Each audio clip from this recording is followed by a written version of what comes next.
Welcome back to Devan explanation में आपका स्वागत है। मैं आपके लिए एक बहुत ही प्यारा मनहुआ लेकर आया हूं जिसे आप पसंद करेंगे। तो यहां से स्टार्ट करते हैं। फिर एक जगह पर बहुत ज्यादा बारिश हो रही थी और उसी बारिश में हमारी हीरोइनी वहीं पे खड़ी हुई होती है तलवार लेकर, क्योंकि उसने अपनी तलवार से बहुत से लोगों को मारा हुआ होता है। फिर एक व्यक्ति पीछे से आता है और चिल्लाकर कहता है, माय लेडी क्या आप ठीक है? यह सुनकर फिर हीरोइनी कहती है, मैं ठीक हूँ, जल्दी से इन लाशों को यहाँ से हटाओ और अगली बार मेरे बारे में या हमारे डिसिप्लिन एक्ट के बारे में कुछ सुनते हो तो बिना दया दिखाए ऑन द स्पॉट वहीं पर उन्हें मार देना। यह सुनकर फिर वह व्यक्ति कहता है, मैं समझ गया। यह कहते ही वह व्यक्ति मन में कहता है, जब लोग उसके बारे में जानने की कोशिश करते हैं तब वह उन लोगों से नफरत करती है। फिर दूसरा डिसिप्लिन कहता है, ब्रदर चूतियन तुम वहाँ पर क्या देख रहे हो, यहाँ पर आओ, जल्दी से मदद करो। फिर चूतियन कहता है, ठीक है मैं करता हूँ। यह आवाज सुनकर हीरोइन पीछे पलट कर देखती है। फिर हमारी हीरोइन एक पेड़ पर बैठकर बहुत सुंदर चांद को देखकर एक कविता गाती है। अनंत शरद ऋतु में हजारों मील तक पानी बहता है और शरद ऋतु अनंतहीन है।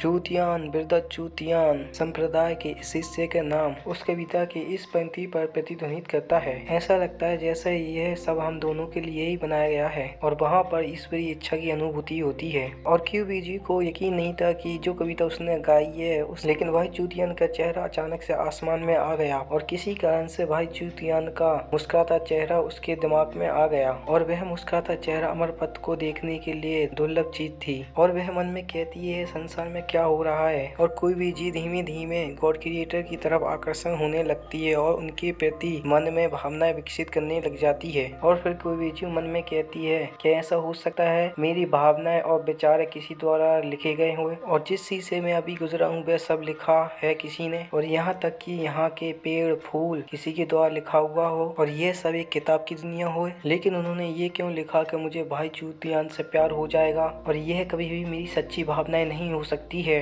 गॉड क्रिएटर तुम्हें मुझसे निपटना होगा क्योंकि मैं क्यूबीजी हूँ और इससे कोई फर्क नहीं पड़ता कि आप कौन है, तुम्हें मानना होगा। फिर हम एक रियल दुनिया में कॉफी बनते हुए देखते हैं और एक कैफे में एक लड़का लड़की बैठे हुए होते हैं और लड़की कहती है, तुम एक राइटर हो, आंट बू ने मुझे आपके बारे में बताया था कि आप एक लेखक हो, तो आप अपनी कुछ किताबों के नाम बताइए जिससे मैं बाद में इसे पढ़ सकूँ। यह कहते हुए वह उसकी तरफ देखती है तो चूंकि बहुत ज्यादा शर्माने लग जाता है और मन में कहता है, मेरी माँ ने कई सारी ब्लाइंड डेट फिक्स की है और मैं उनके लिए चाहता हूँ उन्हें खुश करने के लिए, और मुझे उम्मीद नहीं थी कि इस बार लड़की बहुत ज्यादा खूबसूरत होगी और अगर मुझे पहले से पता होगा तो मैं अपने आप को तैयार कर लेता पहले से, लेकिन मैं अब पूरी तरीके से तैयार नहीं हूँ। फिर गुरुयान चाय पीते हुए मन में कहती है, क्या सभी लेखक ऐसे ही दिखते हैं? सुनो मुझे तुमसे कुछ पूछना है। यह सुनते ही चूगे कहता है, हाँ पूछो। और खांसने के बाद वह अपने बारे में बहुत सारी लंबी सारी बातें बताने लग जाता है और अपने ही तारीफें बताने लग जाता है और इसलिए मैं अपनी देवी प्रेरणा की तलाश कर रहा हूँ। यह सुनकर गुरुयान कहती है, क्या तुम ह्यूमन लैंग्वेज में बात कर सकते हो? यह सुनते ही चूगे बैठते हुए कहता है, हाल ही में मैं एक फंटास्टिक किताब लिख रहा हूँ। यह सुनते ही गुरुआन एक लंबी सी सांस छोड़ते हुए कहती है, वह एक ऑनलाइन लेखक है, क्या ऑनलाइन लेखक को वास्तविक लेखक माना जाता है? चूंकि तुम्हारी मंथली सैलरी क्या है, क्या यह स्थिर है और क्या तुमने बीमा करा रखा है? यह सुनते ही वे अपने बारे में दोबारा से तारीफ का पुल बांधने लग जाता है और इस चीज से परेशान होकर गुरुआन चिल्ला कर बोलती है, बात करना बंद करो। यह सुनते ही चूगे कहता है, यह बहुत स्थिर नहीं है, इस महीने 10,000 से ऊपर था लेकिन आमतौर पर 10,000 से कम होता है। यह सुनते ही गुरुआन हंसते हुए कहती है, ऐसा लगता है कि तुम बेरोजगार हो। यह सुनते हुए दुख हो रहा है कि वह 20 साल से ऊपर है और वह अभी भी बेरोजगार है, इसलिए लिखना उसके लिए पूरी तरह से समय की बर्बादी है। हम ऐसे रिश्ते को आगे कैसे बढ़ा सकते हैं? और ये सब बातें चूगे सिर झुकाकर सुन रहा होता है। फिर गुरु कहती है, मुझे याद आया कि मुझे अभी कुछ काम करना है। यह सुनते ही चूगे कहता है, तुम जा सकती हो। यह कहने के बाद चूगे मन में कहता है, महिलाओं के लिए कौन सा गैर मनोरंजक है? यदि मेरी माँ मुझसे ब्लाइंड डेट के लिए नहीं कहती तो मैं तो ब्लाइंड डेट के बारे में सोचता भी नहीं। फिर वह गुरुआन को जाते हुए देख रहा होता है और कहता है, यह शर्म की बात है कि मैं पहले से तैयार नहीं था और मैं उसे अप्रोच नहीं कर पाया, वह वास्तव में बहुत सुंदर है। फिर उसे अपनी मोबाइल में नोटिफिकेशन आता है, उसे सुनकर वह अपने मोबाइल को उठाता है और उन मैसेज को पढ़ने लग जाता है। उन्हें बताने का क्या फायदा, उन्हें कोई परवाह नहीं कि तुम्हारा मूड कैसा है, वह तो इस बात की परवाह करते हैं कि तुमने आज नोवेल अपडेट क्यों नहीं की है। यह कहने के बाद वह बिल को उठाता है और अपने मोबाइल से भुगतान करता है। फिर वह वहाँ से जाने लगता है। फिर एक बिल्डिंग दिखाई दी जाती है और उस अपार्टमेंट में चूगे जाता है और अपने शूज उतारने लग जाता है। फिर वह अंदर आते हुए कहता है, क्या तुमने खाना खाया? यह सुनते ही जांग कुरैन कहता है, मैंने कुछ सामान खाया लेकिन मैं अभी खो गया हूँ। क्या तुम्हारी ब्लाइंड डेट फेल हो गई इसलिए तुम वापस यहाँ आए हो? यह सुनते ही चूगे कहता है, ये पिछली बार की तरह ब्लाइंड डेट हुई है। अच्छा, इस बार तुम किस वजह से फेल हुए हो? अकाउंट, पैसा या घर? इस बार क्योंकि मैं बेरोजगार हूँ। यह सुनते ही जांग कुरैन कहता है, विदा चू, मेरी नई किताबें कल अलमारी में होगी, कृपया इस चैप्टर को कंप्लीट करने में मेरी मदद करे। फिर चूगे कहता है, मुझे याद आया, इतनी ज्यादा एक्साइटमेंट मत हो, हमेशा अच्छे आंकड़े नहीं होते। कुछ लोग किताबें पढ़ते तो जरूर है लेकिन लोकप्रियता होने के कारण मेंबरशिप नहीं लेते हैं। यह सुनते ही जांग कुरैन एक्साइटमेंट होकर कहता है, तुम सही हो ब्रदर, मैं वहाँ उन लोगों के विचार चेंज कर दूंगा और मैं एक यंग मॉडल हूँ। यह सुनते ही चूगे कहता है, तुम अपना काम जारी रखो, मैं अपने रूम में जाता हूँ। फिर वह अपने रूम में आ जाता है और मन में कहता है, मैंने बहुत दिनों से किसी से बात नहीं की है, ऐसा न हो भविष्य में मैं अपनी बात करने की एबिलिटी खो दूं। और आज मैंने सिर्फ अपने बारे में बात की है और क्या मैं किसी से सामान्य बात करने का आदी नहीं रहा हूँ। यह कहते हुए गुरुवन को याद करता है और मन में कहता है, मुझे यकीन नहीं है क्या किताब में एक सफेद पोशाक वाली महिला को जो बौद्धिक क्षमता में काफी ज्यादा है, उस कैरेक्टर को जोड़ना संभव है एक किताब में। यह कहने के बाद वह अपने कोट को बेड पर रखता है और कुर्सी पर बैठकर सोचने लग जाता है। लेकिन समस्या यह है कि मेरी किताब में तो पहले ही से इतना अच्छा कैरेक्टर है और उसका नाम कुई बूजी है और वह प्रोटोगेस्ट क्रेन की हेड है और वह केवल एक ही है जो संसार में सबसे ज्यादा स्ट्रॉन्गेस्ट कल्टीवेटर है और उसने एंसेसन की एज को छू लिया है और वह सबसे ज्यादा सुंदर और चालाक है। फिर वह गंभीरता से स्टोरी के बारे में लिखने लग जाता है और थोड़ी बार स्टोरी सोचने लग जाता है कि आगे किस तरीके से लिखना चाहिए। यह कहने के बाद वह उसे कुछ हो जाता है और कहने लगता है, अचानक से मुझे